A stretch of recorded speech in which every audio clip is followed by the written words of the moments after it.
শ্রেষ্ঠ ব্যক্তি যদি হয়ে থাকে নবীর ঘোষণা অনুযায়ী যার সিনার মধ্যে পবিত্র কোরআনুল কারীম আছে। জোরে বলি না সুবহানাল্লাহ। কেমন সম্মানিত কোরআনকে ধারণ করার কারণে। যার সিনার মধ্যে কোরআন ধারণ করবে, যার সিনার মধ্যে কোরআনের আমল থাকবে, আল্লাহ নবী বলেন সে কি শ্রেষ্ঠ মানুষ। শুধু দুনিয়ার মধ্যে শ্রেষ্ঠ নয়, শুধু দুনিয়ার সম্মান নয়, আমার আল্লাহ তাকে আখিরাতেও শ্রেষ্ঠত্ব দান করবেন। কোরআন অনুযায়ী যদি তার জীবনকে গঠন করে, কোরআন অনুযায়ী যদি তার জীবনকে সাজায়, আল্লাহর নবী বলেন কিয়ামতের ময়দানে আমার আল্লাহ ওই কোরআন ধারণকারীকে এমন একটা স্পেশাল পাওয়ার দান করবেন, সে কিয়ামতের ময়দানে একজন নয়, দুইজন নয়, আমার আল্লাহর আদেশ ক্রমে সে 10 জন ওই সকল ব্যক্তিকে জান্নাতে নিয়ে যাবেন যাদের জন্য জাহান্নাম ওয়াজিব হয়ে গিয়েছিল। Tamanna HD media Islamic YouTube channel.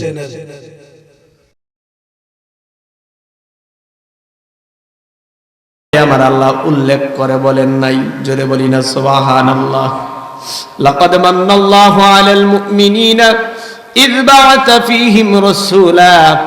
আল্লাহ সুবহানাহু ওয়া তাআলা যেদিন আমাদের মধ্যে রহমতুল লিল আলামিন নবীকে প্রেরণ করেছেন, আমার আল্লাহ ওই সময় কোরআনুল কারীমে আল্লাহর হাবিবকে আমার আল্লাহ জানায়া দেন, হাবিব গো আপনি আপনার উম্মতদেরকে জানায়া দেন আমি আল্লাহ রাব্বুল আলামিন আপনার উম্মতদেরকে বড় দয়া করেছি। জোরে বলি না সুবহানাল্লাহ। রহমতুল লিল আলামিন দিয়ে আল্লাহ আমাদেরকে দয়া করেছেন, ইহসান করেছেন। আল্লাহ আমাদেরকে বাড়ি দিয়েছেন, আল্লাহ আমাদেরকে গাড়ি দিয়েছেন, সম্মান ইজ্জত দিয়েছেন। এত কিছু দেওয়ার পর সন্তান আমাদের জন্য নিয়ামত, ইজ্জত আমাদের জন্য নিয়ামত, সুস্থতাও আমাদের জন্য নিয়ামত। কিন্তু এই সকল নিয়ামত দিয়ে আমার আল্লাহ বলেন নাই তোমাদেরকে বড় উপকার করেছি। আল্লাহ বলেছেন তোমাদেরকে বড় উপকার করেছি ইয বা'আথা ফীহিম রাসূলা, কেননা তোমাদের মধ্য থেকে তোমাদের জন্য রহমতুল লিল আলামিন আমি আল্লাহ প্রেরণ করেছি। নবী আমাদের জন্য নিয়ামত। অশেরপুরের মানুষ, নবীকে আমার আল্লাহ যে কোরআন দিয়েছেন সেই কোরআনটাও আমাদের জন্য নিয়ামত। কেন নয়? কোরআন কত দামি, কোরআন কত দামি।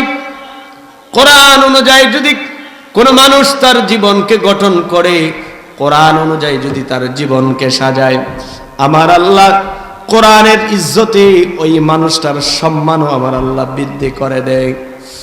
অশেরপুরের মানুষ শোনো, আল্লাহ সুবহানাহু ওয়া তাআলা যত নবীকে আসমানি কিতাব আমার আল্লাহ 104 খানা কিতাব, নবী এবং রাসূলদের মধ্যে 103 খানা কিতাব আমার আল্লাহ প্রেরণ করেছেন, নাজিল করেছেন। সমস্ত কিতাবের চাইতে শ্রেষ্ঠতম কিতাব হচ্ছেন কোরআনুল কারীম। আর সমস্ত নবী রাসূলদের মধ্যে শ্রেষ্ঠতম রাসূল হলেন রহমাতুল লিল আলামিন। জোরে বলি না সুবহানাল্লাহ। আমরা মুসলমান, এই তো পবিত্র কোরআনুল কারীমের নাজিলের মাস মাহে রমজানুল মুবারক আসতেছে, যেই মাসে আমার আল্লাহ কোরআন নাজিল করেছেন। সর্বপ্রথম কোরআন নাজিল করেছেন, এই জন্য তো মাহে রমজানুল মুবারক আসলে মুসলমানরা কোরআন তেলাওয়াতের মধ্যে নিজেকে সঁপে দেয়। মা বোনেরা বাসা বাড়িতে কোরআন তেলাওয়াত করে, সারাদিন রোজা রেখে মসজিদে দাঁড়িয়ে দাঁড়িয়ে কোরআনের তেলাওয়াত আমরা শ্রবণ করি। কথা বলেন ঠিক কিনা? ও বন্ধুগণ, কেন কোরআনকে লালন করবেন, কোরআনকে কেন ধারণ করবেন? সমস্ত নবীদের মধ্য থেকে যে মুজিজা প্রকাশ হয়েছে, সমস্ত মুজিজাগুলিকে যদি একত্রিত যদি করেন, একসাথে যদি করেন, আমার নবীর একটা মুজিজার সমকক্ষ হবে না। এই কোরআন হচ্ছেন আমার নবীর শ্রেষ্ঠতম মুজিজা। সমস্ত মুজিজার মধ্যে শ্রেষ্ঠতম মুজিজা হচ্ছেন কোরআন। সুতরাং এই কোরআনের ব্যাপারে আল্লাহর হাবিব বলেন, খায়রুকুম মান তাআল্লামাল কুরআনা ওয়া আল্লামাহু, তোমাদের মধ্যে সবচাইতে বড় উত্তম হলো সে যে ব্যক্তি কোরআন শিক্ষা করেছে এবং শিক্ষা দেয়। জোরে বলি না সুবহানাল্লাহ। কোরআন যে শিক্ষা করে এবং কোরআন যে শিক্ষা দেয়, আল্লাহর নবী বলেন পৃথিবীর মধ্যে শ্রেষ্ঠ মানুষ যদি হয়ে থাকে, শ্রেষ্ঠ ব্যক্তি যদি হয়ে থাকে, নবীর ঘোষণা অনুযায়ী যার সিনার মধ্যে পবিত্র কোরআনুল কারীম আছে। জোরে বলি না সুবহানাল্লাহ। কেমন সম্মানিত কোরআনকে ধারণ করার কারণে। যার সিনার মধ্যে কোরআন ধারণ করবে, যার সিনার মধ্যে কোরআনের আমল থাকবে, আল্লাহ নবী বলেন সে কি শ্রেষ্ঠ মানুষ। শুধু দুনিয়ার মধ্যে শ্রেষ্ঠ নয়, শুধু দুনিয়ার সম্মান নয়, আমার আল্লাহ তাকে আখিরাতেও শ্রেষ্ঠত্ব দান করবেন। কোরআন অনুযায়ী যদি তার জীবনকে গঠন করে, কোরআন অনুযায়ী যদি তার জীবনকে সাজায়, আল্লাহর নবী বলেন কিয়ামতের ময়দানে আমার আল্লাহ ওই কোরআন ধারণকারীকে এমন একটা স্পেশাল পাওয়ার দান করবেন, সে কিয়ামতের ময়দানে একজন নয়, দুইজন নয়, আমার আল্লাহর আদেশ ক্রমে সে 10 জন ওই সকল ব্যক্তিকে জান্নাতে নিয়ে যাবেন যাদের জন্য জাহান্নাম ওয়াজিব হয়ে গিয়েছিল। তাহলে সেই কোরআনের আমল আমাদের দরকার আছে না নাই? এই যে মাহফিলটা সাজাইছেন, আজকে কোরআন তেলাওয়াত হবে। এই কোরআন তেলাওয়াতের কত দাম! এই কোরআন তেলাওয়াত যদি কেউ করে, নবীজি বলেন একটা হরফ যদি কেউ তেলাওয়াত করে, আমার আল্লাহ একটা হরফের বিনিময়ে তার আমলনামার মধ্যে 10টি নেকি দান করবেন। জোরে বলি না সুবহানাল্লাহ। এই কোরআনের মধ্যে এই যে যতক্ষণ পর্যন্ত মাহফিল চলবে, কত হাদিস তেলাওয়াত হবে, কত কোরআনুল কারীমে আয়াতে কারিমা তেলাওয়াত হবে, আমরা বসে বসে শুনবো। আজকে যদি এখানে মাহফিলটা না হতো, দোকানপাটে বসে থাকতাম, অন্য অযথা কত রং বেরঙের কথা বলতাম, কিন্তু দেখেন মাহফিল হওয়ার কারণে আমরা এখানে বসে আছি, কোরআনের কথাগুলো শুনছি। এই বসাটা যদি কবুল হয়ে যায়, এই মাহফিলটা কোনো সাধারণ মাহফিল নয়। আল্লাহর নবী সাল্লাল্লাহু আলাইহি ওয়াসাল্লাম বলেন, ও আমার সাহাবায়ে কিরাম শুনো, দুনিয়ার বুকে জান্নাতের বাগানে তোমরা বসিও। সাহাবায়ে কিরাম প্রশ্ন করলেন, ইয়া রাসূলুল্লাহ, দুনিয়ার বুকে আবার জান্নাতের বাগান হবে কোন জায়গায়? দুনিয়ার বুকে জান্নাতের বাগান আবার কোনটা? আল্লাহর নবী বলেন, ও সাহাবায়ে কিরাম শুনে রাখো, দুনিয়ার মধ্যে জান্নাতের বাগান হচ্ছে ওই জায়গা, যেই জায়গার মধ্যে আমি রাসূলুল্লাহর আলোচনা হবে, আল্লাহ তাআলার আলোচনা হবে, জিকির আজকার হবে, ওইটাই হচ্ছে দুনিয়ার মধ্যে জান্নাতের বাগান। জোরে বলি না সুবহানাল্লাহ। অনেকে প্রশ্ন করে, জান্নাতের বাগান হলে এখানে অনেক কিছু হয়, তো জান্নাতের বাগানে হয়? ও মানুষ শোনো, আল্লাহ রাব্বুল আলামিন মৃত্যুর পরে যেই জান্নাত দিবেন, ওই জান্নাতে মানুষ গুনাহ নিয়ে প্রবেশ করতে পারবে না।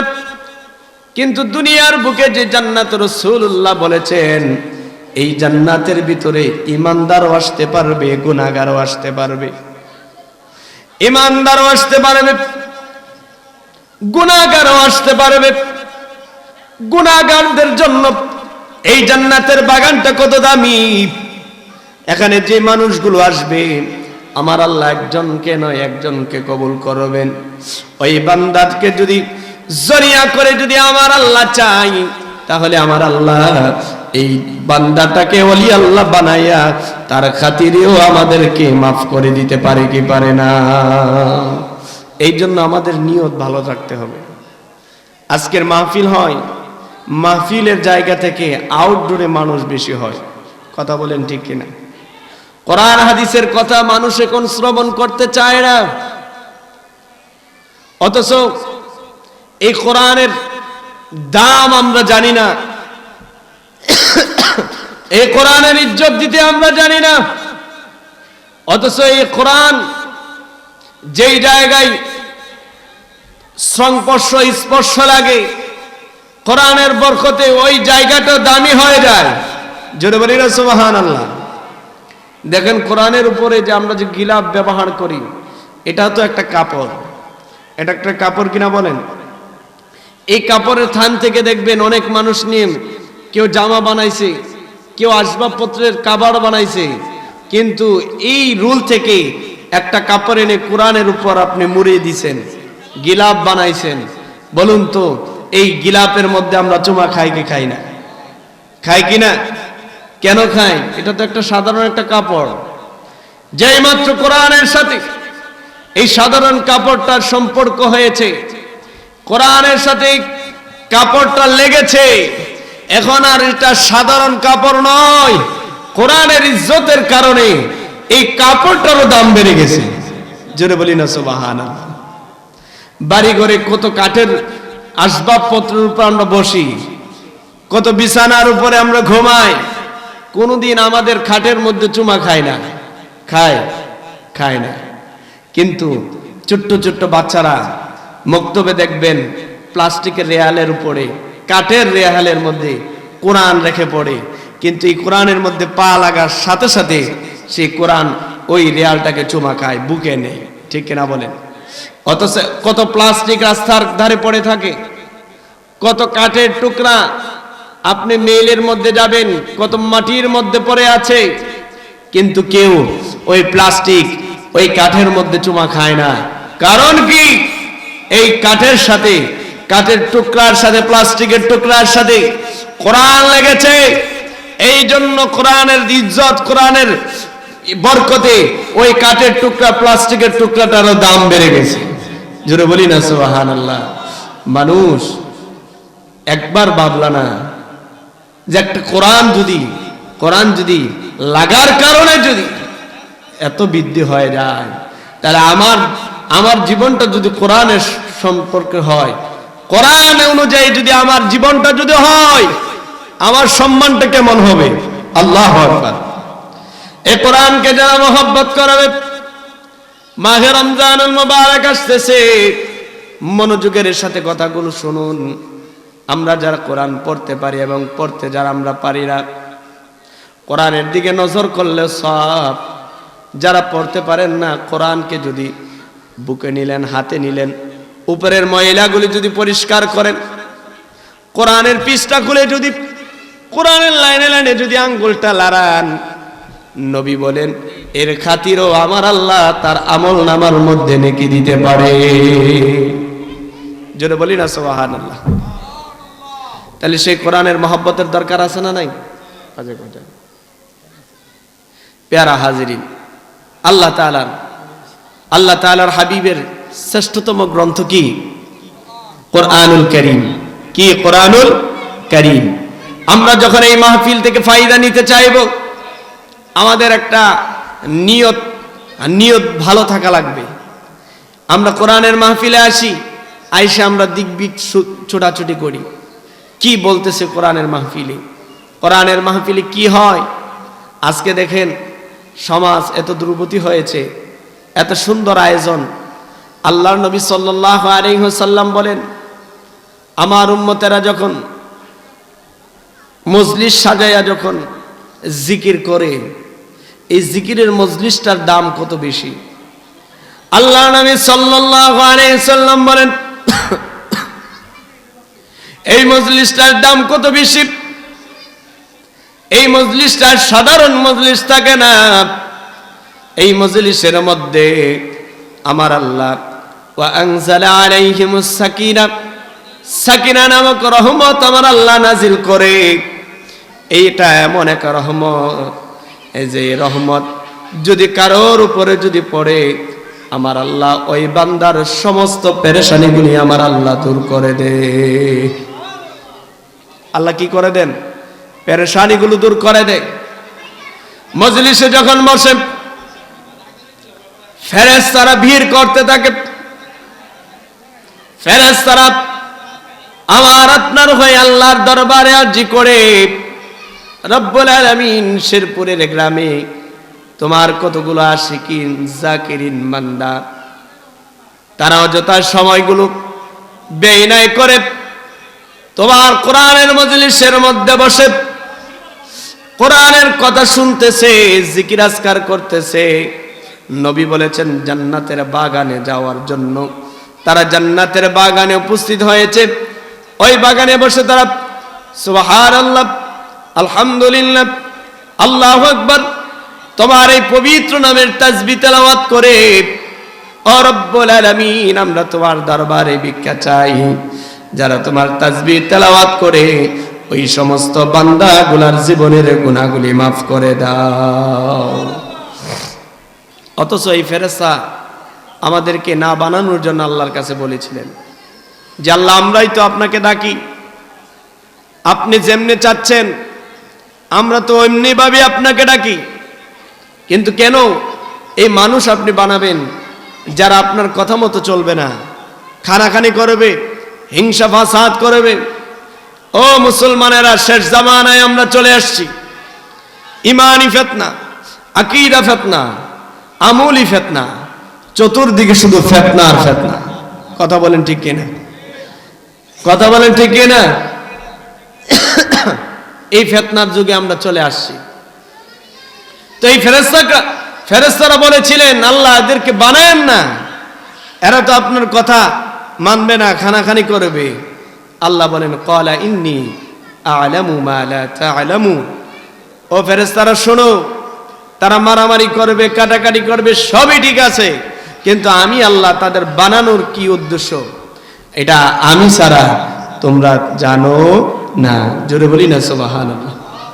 সেই ফেরেশতারাই বলে আল্লাহ মানুষগুলি তোমার নামে তাসবিহ তেলাওয়াত করে, কোরআনুল কারীমের আলোচনা শুনে আল্লাহ তুমি তাদেরকে মাফ করে দাও। আল্লাহ বলেন ফেরেশতারা রে, তারা ওই জান্নাতের বাগানের মধ্যে বসে তারা কি চায়? ফেরেশতারা বলেন আল্লাহ তারা জীবনের গুনাহ মাফ চায়।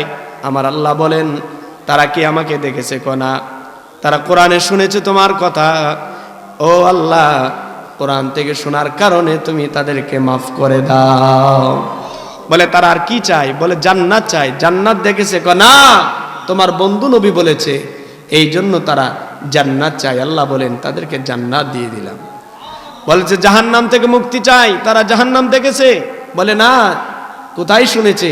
কোরআনে শুনেছে, এই জন্য তারা জাহান্নাম থেকে মুক্তি চায়। আল্লাহ বলেন ঘোষণা করে দাও আমি আল্লাহ তাদেরকে মাফ করে দিলাম। তা জান্নাতের বাগানে আসলে লাভ না লস?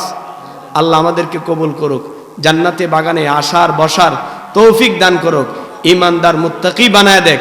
গুনাহ নিয়ে আসবো, আল্লাহ যেন বেগুনাহ মাসুম বানায় আমাদেরকে বাড়ি দেয়। আজকের মাহফিলকে যেন কবুল করে। আল্লাহুম্মা সাল্লি ওয়া সাল্লিম ওয়া বারিক আলাইহি। আসসালামু আলাইকুম ওয়া রাহমাতুল্লাহ।